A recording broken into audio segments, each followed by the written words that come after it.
Just yesterday was the 4-year anniversary of Fallout 4. The game came out back on 11/10/2015, as many of us likely do remember, and this is actually a pretty big one for me. Pretty much all of the Bethesda and Fallout milestones are around this time. They've kind of released all of their games at one day in a 2.5-week window, but the Fallout 4 anniversary is definitely the one to me that had the most impact, with the reason being pretty obvious to most of you. Fallout 4 is the reason the vast majority of you are watching me right now. That does sound a little bit overdramatic, but to an extent, Fallout 4 actually changed my life. Not a ton of people on the channel know this, but I actually did make videos for quite a while before Fallout 4. All throughout high school and in the years previous, I was actually a Minecraft YouTuber, and I got a decent following, 20-30,000 subscribers at that point. But when Fallout 4 came out, I was actually kind of on the fence about stopping. I'd been making Minecraft videos for a while, the game was starting to get a little bit stale, people weren't as interested, I had just started college, I had roommates, it made filming notably more difficult, and I just wasn't having a ton of fun with that game or with that content. But then of course comes Fallout 4, and I actually focused pretty heavily on that game initially. I started off just doing some of the lore or backstory on some of the characters. Right around the release of the game, I actually made a lot of battle videos, which maybe some of you remember, but most of you probably never saw those. I would basically spawn in a bunch of NPCs in game and have them fight back and forth. But then of course what actually did do particularly well, and again why a lot of you probably found this channel, are Fallout 4 mods. As mod tools started to come out and we got bigger and better mods, I covered them, and that is kind of how I ended up here. Now 4 years later, I find myself graduated from college in a situation where I'm just doing YouTube. I am a full-time YouTuber, which is pretty insane considering right around Fallout 4's release, I was pretty certain I was gonna quit. I actually took a couple of months off following it. So as such, I actually wanted to make this video for a couple of reasons. Firstly, just as a huge thank you to all of you for watching. I quite literally wouldn't be here doing this right now would it not be for so many of you that subscribed all the way back then and have continued watching. It is pretty awesome, and I definitely am thankful and appreciative of that. But even further, as a point of reflection, I've made a lot of mod videos. I've covered a lot of Fallout 4 mods. I don't know how many exactly, but it's definitely a number in the thousands. So for this video, what I wanted to talk about was not the best of these, not the highest quality ones, but just my favorites. To celebrate this 4-year anniversary of Fallout 4, I'm going to share with you what, in my eyes, are the 4 best mods. This isn't really an objective list, it is totally just my opinion. I actually can recognize that for several of these, there are better alternatives out there, but for one reason or another, I like these. So with a fairly long intro, but I think a necessary one, let's take a look at my 4 favorite mods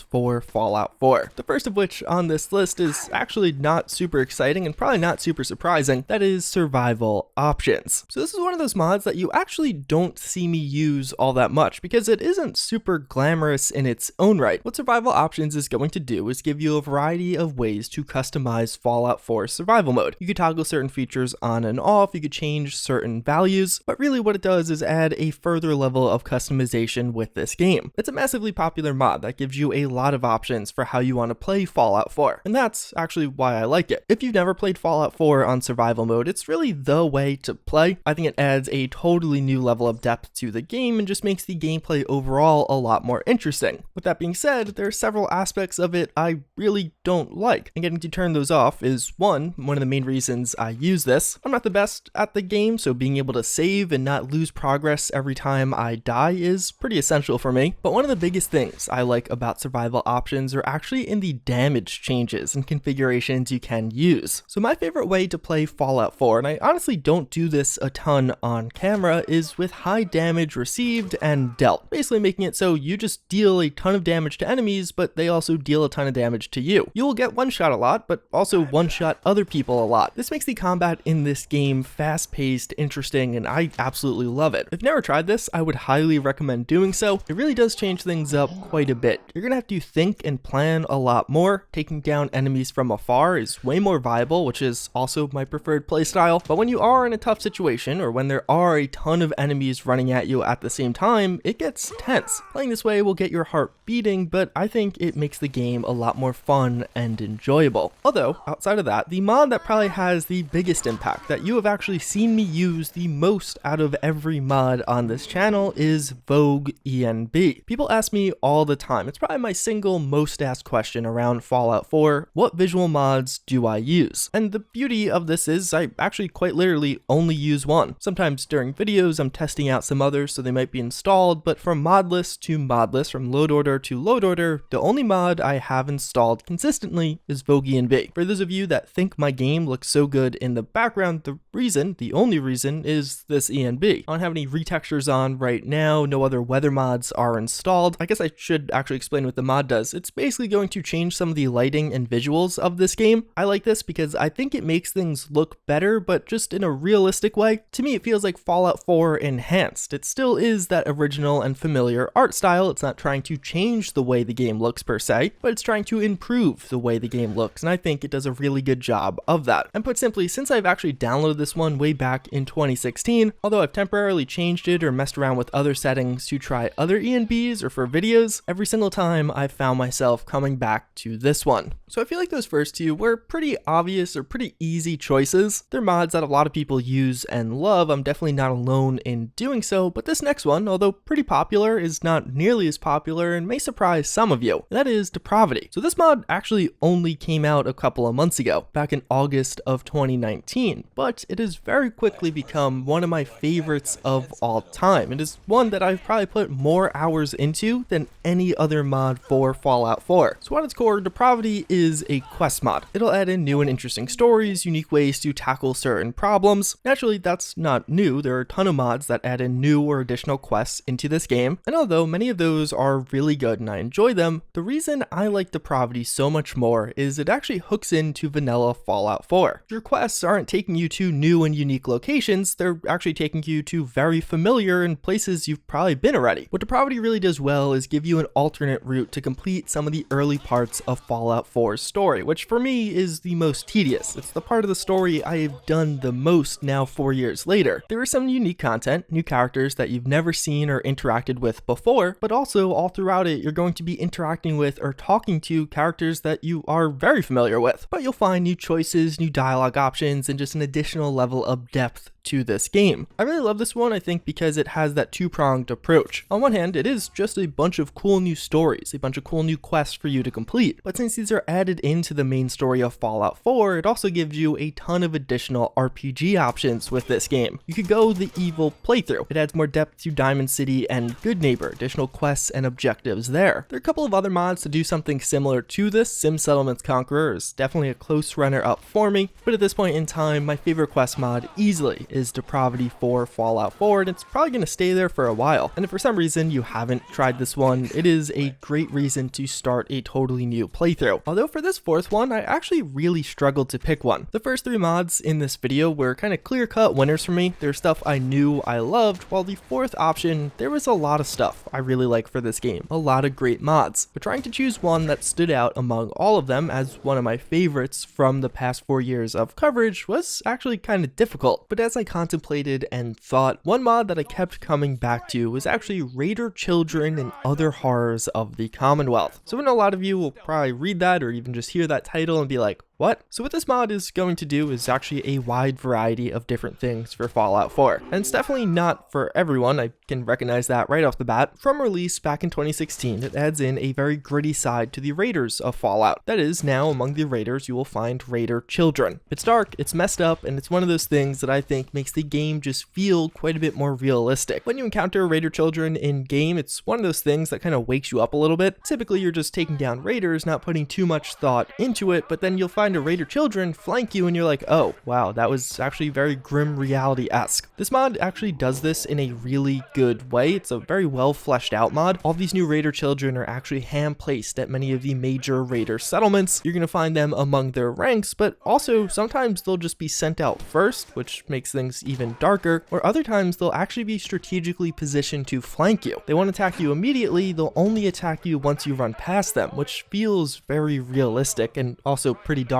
Although in the years since this has come out, that is only really now one half of this mod. Many of these new updates have really fleshed out the other horrors of the Commonwealth. And more or less, without spoiling too much, this is going to add in a lot of scenes or just instances of something bad happening that you can find all throughout Fallout 4. Sometimes as you clear out a building, or especially when you're at a raider settlement, you might just find something pretty dark. Many of these actually have lore and backstory behind them, and you can kind of figure out what happened there. And it's another one of those kind of wake-up calls, making Fallout 4 feel more like a gritty reality. But I think one of the reasons this has remained as one of my favorites is, it's one of those mods you could barely tell is a mod. The implementation with this one is so well done that it just fits in naturally. You'll be exploring a building and you'll stumble upon custom modded content, and many times I never actually realized it. Back in 2017, I actually made a video on Fallout 4. I happened to have this mod installed, and I thought one of the mod features was actually just part of vanilla Fallout 4. It's one of those ones that's definitely not going to be for everyone, but if you want to make Fallout 4 more realistic and darker in a kind of true way, this is pretty much going to be your best option out there. And for me at least, it has definitely made me feel more and feel worse about my decisions in this game, more so than any other mod release. Otherwise, yeah, that is a look at my 4 favorite mods for Fallout 4. There are a lot of incredibly good mods for this game, so actually making this list was quite a bit more difficult than it may appear at first glance. But keeping it simple, if I could only use 4 mods in this game, I think with these 4 you could actually have a really good time. It covers all the bases. I think these are enough just for a complete playthrough. But yeah, I'd actually love to hear from some of you in the comments down below. What are your favorite mods for Fallout 4? But with all of that said, I also do want to again just say a big thank you to all of you for watching and supporting over these past few years. Thus far, covering this game has been absolutely incredible, and I'm actually pretty excited to see where things go next. Fallout 4 modding has been really taking off as of late, but I'm excited also for what's next as we see some of those larger scale DLC sized mods start to come out for Fallout 4, but even some of the next games in Bethesda's lineup to get mod support, things like Starfield or even Fallout 76 if that ever gets mods. As always, again, I thank you all for watching. Hopefully you enjoyed this video, a little bit more just personal, just kind of me talking about some stuff I like. But with that being said, I hope to see you all next time. Later.